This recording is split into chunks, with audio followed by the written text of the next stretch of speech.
పాపాలాలి ప్రేక్షకులకు నమస్కారం. సంతాన సాఫల్యతలో స్త్రీ పురుషులిరువురిది ప్రధాన పాత్రే. ఎవరిలో లోపమున్నా కష్టమే. సంతానం కలిగి ఉండటం అనేది దాంపత్య జీవితానికి పరిపూర్ణతనిస్తుంది. ఈ వారం సంతాన సఫలతలో పురుషుల రీప్రొడక్టివ్ సిస్టమ్, దానిలోని లోపాల గురించి డాక్టర్ భాస్కర్ గారి వివరణ విందాం. తర్వాత సుఖీ భవ అనే కుటుంబ కథను కూడా చూద్దాం.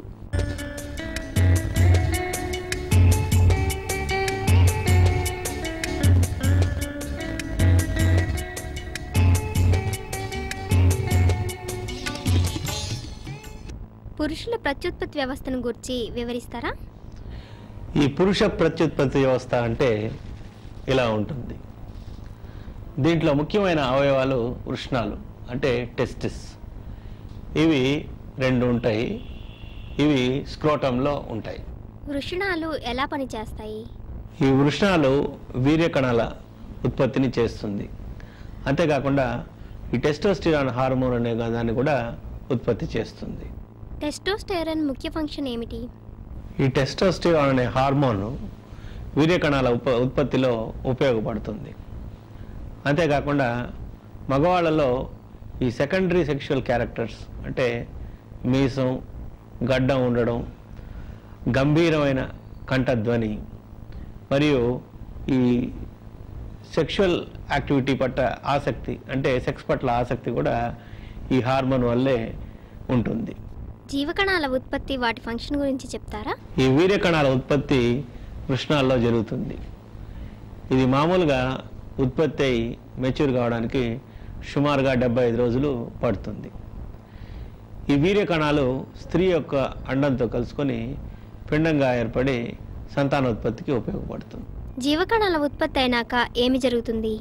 ఈ వీర్యకణాల ఉత్పత్తి జరిగిన తర్వాత ఇవి ఎపిడిడిమిస్ అనే అవయవంలో పోయి స్టోర్ అవుతుంది. ఇక్కడ దీనికి చలనం, ఫలదీకరణ శక్తి అంటే ఫర్టిలైజింగ్ పొటెన్షియల్ అక్వైర్ చేస్తుంది. తర్వాత ఇక్కడి నుంచి ఈ సన్నని నాళం, దీన్ని వాస్ అంటారు, దీని ద్వారా పయనిస్తుంది. మామూలుగా వాసెక్టమీ ఆపరేషన్లో ఈ వాస్నే కట్ చేస్తారు. దీన్ని సెమినల్ వెసికల్స్ అంటారు. ఇది ఫ్రక్టోజ్ అనే షుగర్ని ఉత్పత్తి చేస్తుంది. ఈ ఫ్రక్టోజ్ అనే షుగర్నే వీర్యకణాలు ఆహారంగా ఉపయోగించుకుంటాయి. ఈ సెమినల్ వెసికల్స్, ప్రాస్టేట్ గ్రంథి, బల్బోయూరెథ్రల్ గ్లాండ్స్ వీటి నుంచి వచ్చే ద్రవాల వల్లే ఈ వీర్యం అనేది ఏర్పడుతుంది. సంతానం కోసం వచ్చిన మగవారికి ఏం పరీక్షలు చేస్తారు? ఈ సంతానం కోసం వచ్చే మగవాళ్ళలో చేసే ముఖ్యమైన పరీక్ష ఈ వీర్యం పరీక్ష అంటే దీన్ని సెమెన్ అనాలిసిస్ అంటారు. ఇది మామూలుగా భార్యాభర్తలు ఒక 2 నుంచి 7 రోజులు కలుసుకోకుండా ఉండి ల్యాబొరేటరీలో చేయించే పరీక్ష. సెమెన్ అనాలిసిస్ చేయడం వల్ల మనకేం తెలుస్తుందండి? ఈ సెమెన్ అనాలిసిస్ చేయడం వల్ల మనకు చాలా విషయాలు తెలుస్తాయి. మొట్టమొదట క్వాంటిటీ అంటే మామూలుగా ఈ వీర్యం 2 to 6 ml ఉండాలి.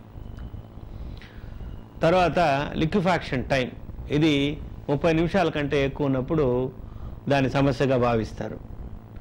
ఇకపోతే pH, ఇది మామూలుగా ఈ వీర్యానికి ఆల్కలైన్గా ఉంటుంది. ఎందుకంటే మామూలుగా యోని అంటే వెజైనాలో pH వచ్చి అసిడిక్గా ఉంటుంది. ఈ వీర్య కణాలు వెజైనాలకు ప్రవేశించినప్పుడు ఈ అసిడిటీని తట్టుకోవడానికి ఈ సెమెన్ యొక్క pH వచ్చి ఆల్కలైన్గా ఉంటుంది. తర్వాత ఈ వీర్య కణాల సంఖ్య దగ్గరికి వచ్చేటప్పటికి 20 మిలియన్ల కంటే తక్కువ ఉన్నప్పుడు దాన్ని ఆలిగోజూస్పర్మియా అంటారు. అదేవిధంగా ఈ వీర్య కణాల యొక్క చలనం 50% కంటే యాక్టివ్ మొటిలిటీ కన్నా తక్కువ ఉంటే దాన్ని అస్థినోస్పర్మియా అంటారు. ఈ మార్ఫాలజీ అంటే ఈ వీర్య కణానికి ఇది హెడ్, ఇది నెక్ అన్నమాట, ఇది బాడీ, దీన్ని టెయిల్ అంటారు. ఈ టెయిల్ మూమెంట్స్ వల్లే ఇది ఈత్తు ముందుకు పయనిస్తుంది. ఈ మార్ఫాలజీ అంటే సహజమైన ఆకృతి కనీసం 30% కన్నా ఎక్కువ ఉండాలి. ఇవి 30% కన్నా తక్కువ ఉన్నప్పుడు దాన్ని టెరటోస్పర్మియా అంటారు. అంతేకాకుండా ఈ పస్ సెల్స్ అంటే చీము కణాలు ఎక్కువగా ఉన్నప్పుడు అది ఇన్ఫెక్షన్ని సూచిస్తుంది. అలాంటి సమయాల్లో ఆ ఇన్ఫెక్షన్ని ట్రీట్ చేయాలి. అంతేకాకుండా ఈ వీర్యంలో ఫ్రక్టోజ్ అనే షుగరు మామూలుగా ఉంటుంది. వీర్య కణాల సంఖ్య ఎంత ఉంటే గర్భం వస్తుంది? ఈ వీర్య కణాల సంఖ్య ఎంత ఉంటే గర్భం వస్తుంది అనేది ఒక ఇంట్రెస్టింగ్ క్వశ్చన్ అండి. ఇది చాలామంది దంపతులు అంటే ముఖ్యంగా మగవాళ్ళు వచ్చినప్పుడు అడిగే ముఖ్యమైన ప్రశ్న, ఎంత ఉంటే గర్భం వస్తుంది, ఎంత ఉంటే గర్భం వస్తుందని. అంతేకాకుండా వీళ్ళు తక్కువ ఉన్నప్పుడు చాలా వరి అయిపోతుంటారు. చాలాసార్లు సెమెన్ అనాలిసిస్ చేసినప్పుడు ఆ నంబర్స్ని చూసి కంపేర్ చేసుకోవడం, ఇంతకు ముందు కంటే 1 మిలియన్ తగ్గింది, 2 మిలియన్ తగ్గింది అని ఇట్లా వరి అయిపోతుంటారు. కానీ ముఖ్యంగా వీళ్ళు అర్థం చేసుకోవాల్సిన విషయం ఏంటంటే వీర్య కణాల సంఖ్య ఇంతకంటే తక్కువ ఉంటే ఖచ్చితంగా రాదు అని ఎక్కడా రాయలేదు. అదేవిధంగా ఇంతకంటే ఎక్కువ ఉంటే ఖచ్చితంగా వస్తుందని కూడా ఎక్కడా రాయలేదు. అంటే ఈ గర్భం రావడం అనేది కేవలం ఈ వీర్య కణాల సంఖ్య చలనం మీదే కాకుండా ఇతర ఫ్యాక్టర్స్ మీద కూడా ఆధారపడి ఉంటుంది. అంటే స్త్రీలలో ఏమైనా లోపాలు ఉన్నాయా, ఫీమేల్ ఫర్టిలైజింగ్ పొటెన్షియల్, ఈ ఫ్యాక్టర్స్ అన్నిటి మీద కూడా ఆధారపడి ఉంటుంది. అందుకని మేము కొన్నిసార్లు ఈ కౌంట్లు 10 మిలియన్లు 15 మిలియన్లు ఉన్నప్పుడు కూడా స్పాంటేనియస్గా ప్రెగ్నెన్సీస్ అనేవి చూస్తుంటాం. కాకపోతే ఈ 20 మిలియన్ల కంటే తక్కువ ఉంటే ఆలిగోస్పర్మియా అని ఎందుకు చెప్తారంటే ఏదో ఒక కట్ ఆఫ్ పాయింట్ పెట్టుకుంటే కానీ ఎవరికి ట్రీట్మెంట్ ఇవ్వాలి, ఎవరికి ట్రీట్మెంట్ ఇవ్వనవసరం లేదు అని డిసైడ్ చేసుకోవడం కోసమే. కానీ అంతకంటే తక్కువ ఉంటే తప్పకుండా రాదని మాత్రం కాదు. ఈ వీర్య కణాల సంఖ్య ఎంత ఉంటే రావాలనే దాన్ని డాక్టర్లకు వదిలేసి వాళ్ళు తక్కువ ఉన్నప్పుడు వరి కాకుండా ఉంటే. సెమెన్ అనాలిసిస్ కాక మగవారికి ఏమేం పరీక్షలు చేస్తారు? ఈ వీర్య అంటే సెమెన్ అనాలిసిసే కాకుండా మిగతా పరీక్షలు ఏంటంటే sperm function test, semen culture test, hormone analysis, testicular biopsy. ఈ పరీక్షలన్నీ వాళ్ళకి అవసరాన్ని బట్టి చేస్తారు. మగవారికి హార్మోన్ అనాలిసిస్ ఎందుకు చేస్తారు? ఈ హార్మోన్ అనాలిసిస్ అంటే FSH, LH, టెస్టోస్టిరాన్, ప్రొలాక్టిన్ అనే వాటిని ఎస్టిమేట్ చేస్తారు. వీటి వల్ల మనకి వృషణాలు అంటే ఈ టెస్టిస్ అనేది ఎలా పనిచేస్తుందో అంటే దాని ఫంక్షన్ ఎట్లా ఉందనేది తెలుస్తుంది. టెస్టిక్యులర్ బయాప్సీ ఎందుకు చేస్తారు? ఈ టెస్టిక్యులర్ బయాప్సీ అనేది చిన్న శస్త్ర పరీక్ష. మామూలుగా ఈ వృషణాల నుంచి చిన్న ముక్క తీసి ల్యాబొరేటరీకి పరీక్షకి పంపిస్తారు. దీంట్లో మనకేం తెలుస్తుందంటే అసలు వీర్య కణాల ఉత్పత్తి జరుగుతుందా లేదా, లేకపోతే ఏదైనా లెవెల్లో వచ్చి ఆగిపోయి ఉంటే అది ఏ లెవెల్లో ఆగిపోయింది, ఇటువంటివన్నీ మనకి ఈ టెస్టిక్యులర్ బయాప్సీ చేయడం ద్వారా తెలుస్తుంది. మగవారిలో లోపాలు ఏర్పడటానికి కారణాలు ఏమన్నా చెప్తారా? మగవాళ్ళలో లోపాలు ఏర్పడడానికి చాలా కారణాలు ఉంటాయి. అంటే బాల్యంలో ఏర్పడే సమస్యలు, కొన్ని వ్యాధులు, గొనడోటాక్సిన్స్, ఇన్ఫెక్షన్స్, వారికోసిల్ మరియు లైంగికమైన కారణాలు. బాల్యంలో సమస్యలు ఏర్పడవచ్చు అన్నారు కదా, ఏమిటవి? బాల్యంలో ఏర్పడే ముఖ్యమైన సమస్యల్లో మొట్టమొదటిది అన్డిసెండెడ్ టెస్టిస్. ఈ అన్డిసెండెడ్ టెస్టిస్ అంటే ఇవి వృషణాలు ఉండవలసిన స్థానంలో అంటే స్క్రోటంలో ఉండవు. స్థానంలో లేకపోవడం అంటే? స్థానంలో లేకపోవడం అంటే ఈ బిడ్డకు మామూలుగా తల్లి కడుపులో ఉన్నప్పుడు ఈ బిడ్డ యొక్క కడుపులో ఉంటాయన్నమాట ఈ వృషణాలు అనేవి. అవి ప్రసవ సమయానికి నిదానంగా జారి స్క్రోటంలకు వస్తాయి.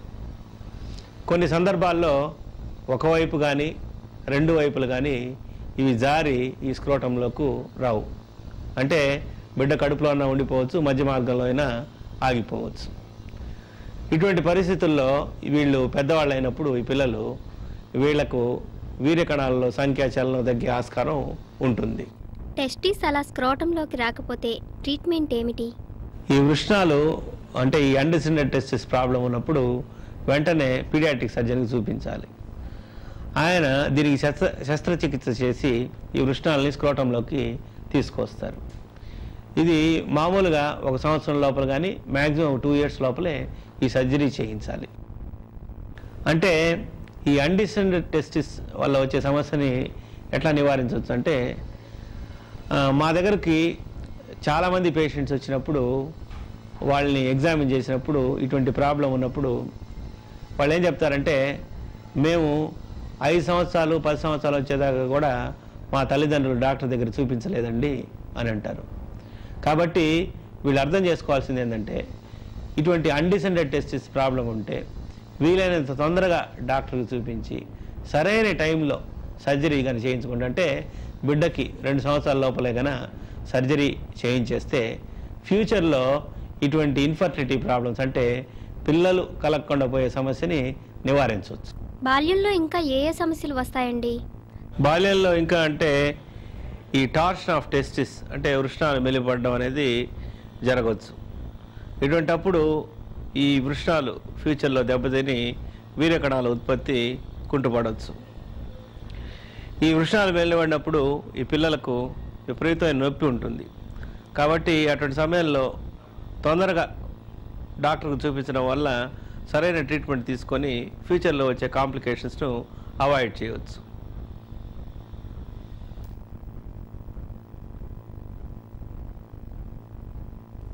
కౌసల్యా సుప్రజా రామపూర్వా సంధ్యా ప్రవర్తతే ఉత్తిష్ట నరశార్దూలా కర్తవ్యం దైవం. పిల్లలంటే మీకు అంత ఇష్టమా? ఏ నీకిష్టం లేదా? ఏ ఎందుకంత ఇష్టం? వాళ్ళ బోసినవులతో ఇల్లంతా లైట్లు పెట్టినట్టుంటుంది. ఏమో బాబు, మీరే నాకు చిన్న పిల్లల్లా కనిపిస్తారు.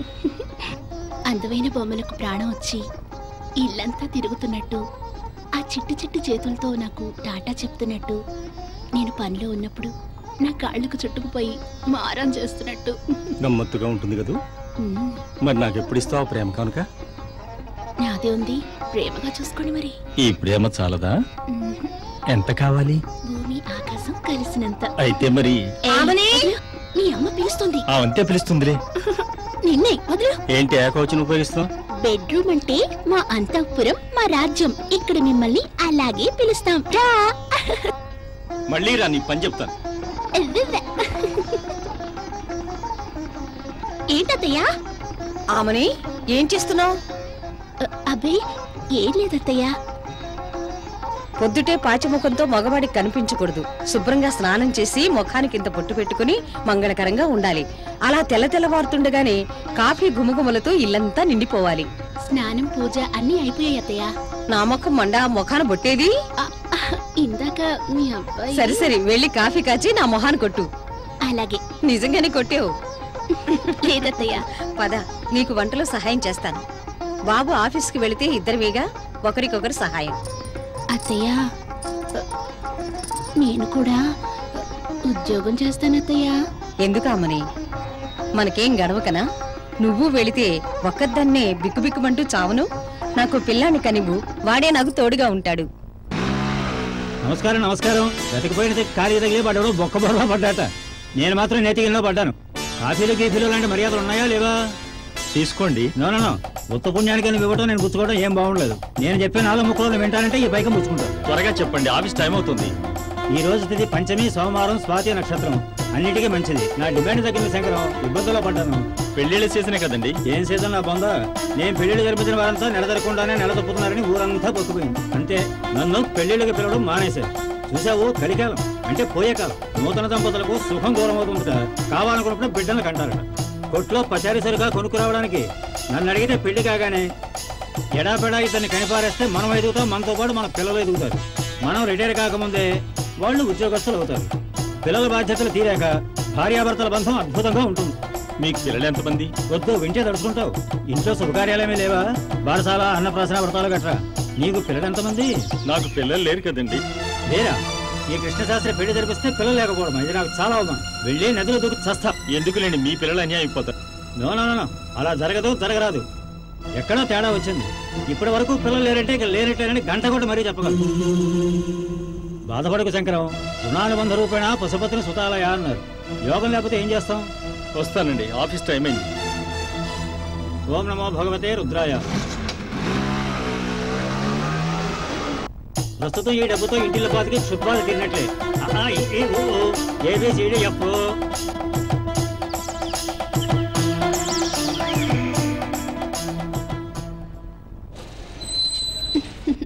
హాయ్ శివ. మీ అత్తగారు రానిచ్చారా నిన్ను? ఆవిడ బయటికి వెళ్ళింది. ఇంట్లో ఏం తోచకపోతేను ఇలా వచ్చాను. ఏంటి లావెక్కావు? ఏం లేదు. ఎన్నో నెల? అలాంటిదేం లేదు, ఊరుకో. తల్లి కాకపోతే ఆడదానికి మగాడికి తేడా ఏంటి? నాకా యోగం లేనట్టే ఉందే. డాక్టర్ని కలిసావా? లేదు. అంత నిర్లక్ష్యం ఏమిటసలు? వెళదాం పదా. వారికి తెలియకుండానా? ఏమిటి తెలిసేది గోంగూర? మన పనులు మనమే చూసుకోవాలి. బయటికెళ్లారంటే ఈ మగాళ్ళకి పెళ్ళాం పిల్లలు గుర్తుండరు. వెళదాం పదా, స్కూల్ నుంచి పిల్లలు వచ్చేస్తారు. వెళ్దామంటావా? వెళదామనే చెప్తుంటా.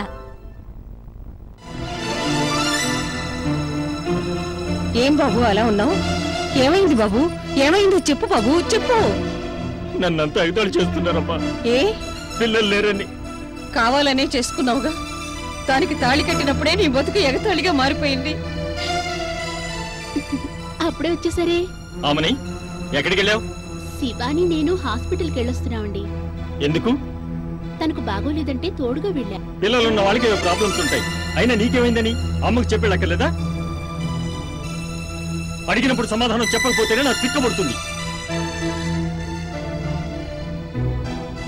ఈసారి చెప్పే వెళ్తాను. మరోసారి వెళ్ళక్కర్లేదు, చెప్పక్కర్లేదు. ఆఫీస్ నుంచి వచ్చాడా? అలసిపోయి ఉంటాడా? వాడి మొహాన్ని కాసిన కాఫీ నీళ్లు పోయొచ్చుగా. అలా ఒంటి స్తంభాలను నిలబడకపోతే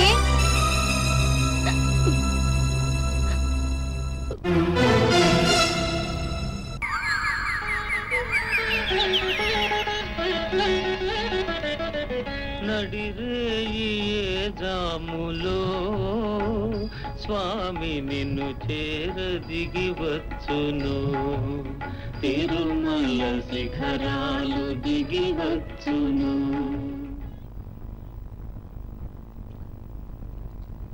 మధురమైన మాతృత్వం కోసం నేనెంత తపన పడుతున్నానో మీకు తెలియదండి.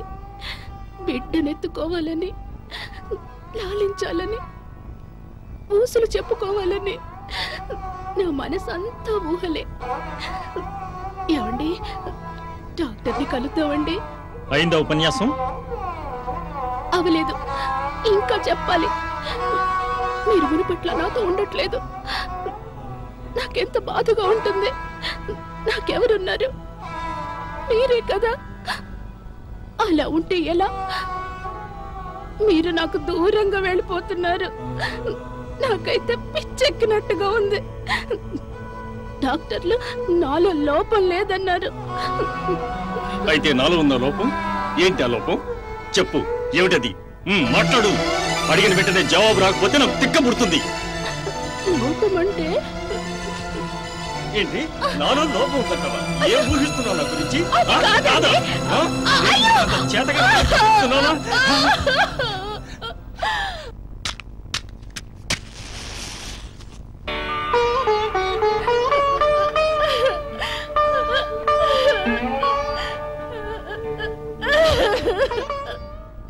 నీకు ఇష్టం లేనప్పుడు నీ పుట్టింటికి వెళ్ళిపో. ఎందుకే నా బిడ్డను పిచ్చివాడి చేస్తావు?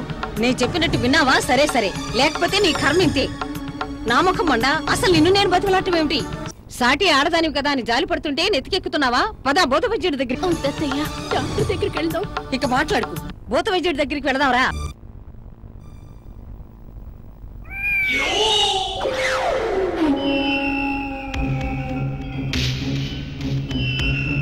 సుఖపడండి. చెయ్యి చూపించవే. చెయ్యేందుకు?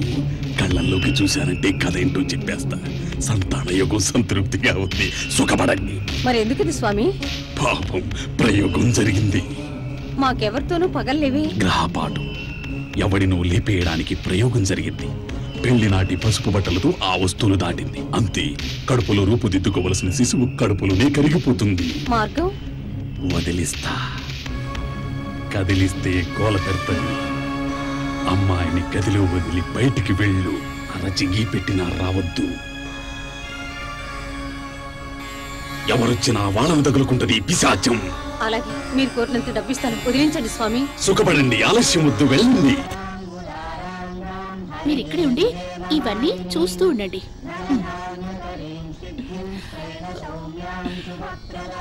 పట్టుకోండి.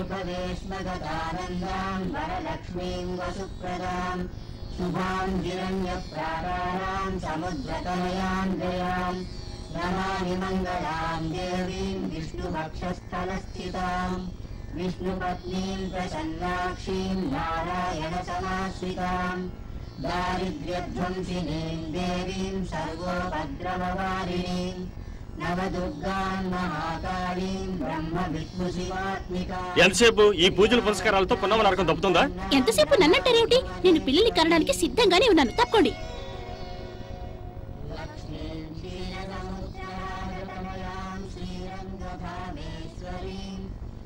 అవతల ₹1,00,000 పార్టీతో మీటింగ్.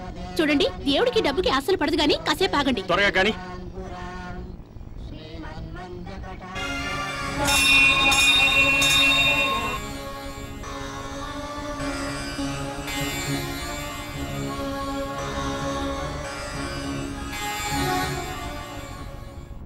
ఇంకా ఎన్ని గుళ్ళు తిప్పుతావో, ఎన్ని తీర్థాలో ముంచుతావో. నేను కాదు, ఇవన్నీ చేయమని మీ అమ్మగారే చెప్పారు. ఆమెనంటావేంటి? మరి ఎవరిననాలి? ఎవరు వింటారు నా మాట? ఏ వినాలి? డాక్టర్ దగ్గరికి వెళ్దామంటే విన్నారా మీరు? డాక్టర్ దగ్గరికి ఎందుకు? లోపం ఏమైనా ఉంటే సరి చేసుకోవచ్చు. లోపం గీపం అన్నం అంటే చెంప పగులుతుంది.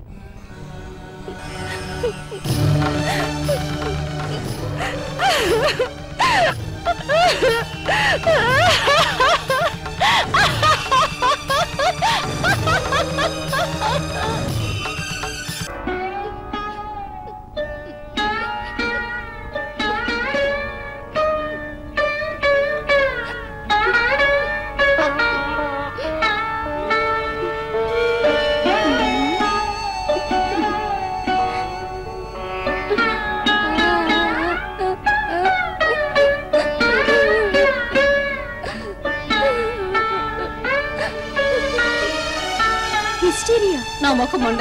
ఇదేం రోగం? ఇది ఎక్కడి నుంచి దాపురించింది? వేదన. ప్రేమ పొందకపోతే వచ్చే ఆవేదన.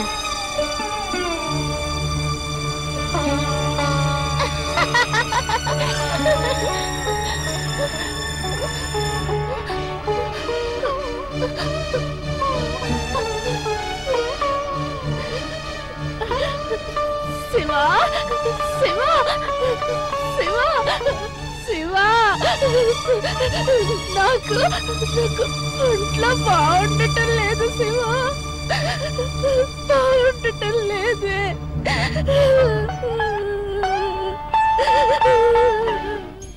నా బ్రతుకు ఎక్కడిగా మారిందన్నయ్య. నేను ఇక బ్రతుకును. ఎందుకురా శంకర్, నీలో నువ్వే కుమిలిపోతూ ఆమెను కూడా చంపుతావు. నా బ్రతుక్కి శనిలో దాపురించిందిరా. తప్పురా, అలా అనకూడదు. ఆమెని మహాలక్ష్మిరా. అమ్మాయిలో ఏ లోపం లేదంటున్నావుగా, నువ్వు చెక్ చేయించుకో.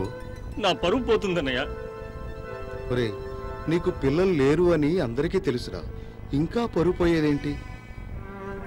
ఎవరికెవరు ఏమీ కారు శంకర్. జీవితాంతం కలిసి బతకాల్సిన వాళ్ళు మీరు. అమ్మ శాశ్వతమా, మేము శాశ్వతమా? ఆమెని బాగా చూసుకో, సంతోషంగా ఉండు. పిల్లలు కావాలా వద్దో మీ ఇద్దరు కలిసి నిర్ణయించుకోండి. గొడవలేంటి?